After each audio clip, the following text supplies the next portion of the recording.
இன்னும் மக்களை சந்திக்க பயப்படுறாரு அப்படிங்கிற மாதிரியான கருத்துகள் வந்து தொடர்ந்து வந்து இல்லை எல்லாருமே வெளியே இருக்க எல்லா கட்சிக்காரங்களும் வந்து அந்த கருத்தை வந்து முன்வைக்கிறாங்க. என் கருத்து சம்பந்தப்பட்ட கட்சியினுடைய தலைவர் தான்.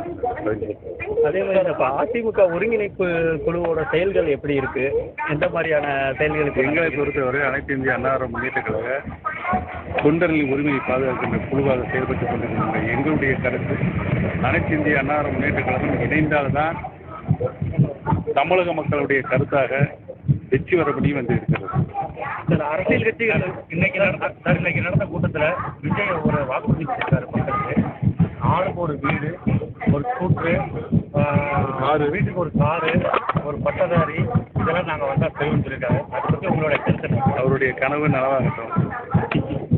சார், அரசியல் கட்சி கூட்டங்களுக்காக தமிழக அரசு பஸ்ஸில் எஸ்ஓபி வந்துட்டு அரசியல் கட்சியோட உரிமைகளை வந்துட்டு சகிக்கிற மாதிரி இருக்குது. இது வந்து அவர்களுக்கு தனியாக ஃபார்ம் வழங்கப்பட்டதில் பல்வேறு விவரங்கள் கேட்டிருக்கிறார்கள். அதை பூர்த்தி செய்து கொடுத்தால் இதில் பிரச்சனை இல்லையே.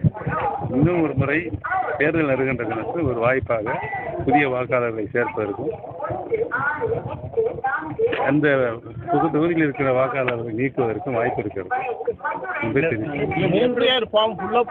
கொஞ்சம் ப்ராப்ளம் 2002, 2005 கேட்குறாங்க. அந்த படிவங்களை வந்து சமர்ப்பதில் சில கடினங்கள் இருக்கிறது. அதை மத்திய அரசு கூர்ந்து கவனித்து அதை லகுவாக பாமர மக்களும் பூர்த்தி செய்யக்கூடிய நிலையில் அந்த மனுவை அளிக்கப்பட வேண்டும். இந்த காலக்கெடு வந்து ரொம்ப கம்மியாக தான் இருக்குது. அவங்க வந்து எக்ஸாம் பண்ண மாட்டாங்க. காலக்கெடு நீடிக்கப்பட வேண்டும். அப்படியே சொல்லியிருக்கேன். 4ஆம் தேதி கம்ப்ளீட் தான் முடிச்சாகணும்னு சொல்றாங்க.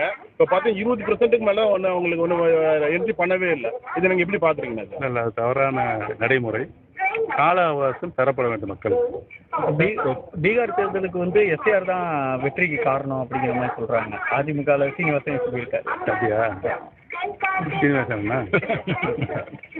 அவர் உண்மையை தவிர வேற எதுவும் பேச மாட்டார். புதுச்சேரியில் பாத்தீங்கன்னா சீமானுடைய கூட்டத்தில் பத்திரிகையாளர் கேள்விக்கு தொடர்ந்து அவர் வந்து எல்லாத்தையும் இது பண்ணிட்டு வராங்க. இப்ப உண்மையில பேசி அவங்கள வந்து தாக்கியிருக்காங்க. எந்த ஒரு கேள்வி கேட்டாலும் அதுக்கு ஆப்போசிட்டா பேசி பத்திரிகையாளர் தொடர்ந்து அவங்க தாக்குதலில் ஈடுபட்டு வர்றது. பொதுவாக பத்திரிகையாளர்கள் பல்வேறு விமர்சனங்களுக்கு உள்ளாக்கப்படுவது தவிர்க்கப்பட வேண்டும். அது எந்த கட்சியாக இருந்தாலும் பத்திரிகையாளர்களுக்கு உரிய மரியாதை தரப்பட வேண்டும் என்னுடைய கருத்து. சார், மீண்டும் தேசிய ஜனநாயக கூட்டணியில் சேர்றதுக்கு வாய்ப்புகள் இருக்கா சார்? எதுவும் பேச்சுவார்த்தைகள் நடக்கிற? அரசியல் எதுவும் நடக்கலாம். எங்களுக்கு என்று தனி கொள்கை இருக்கிறது. அந்த கொள்கையின் வடிவில்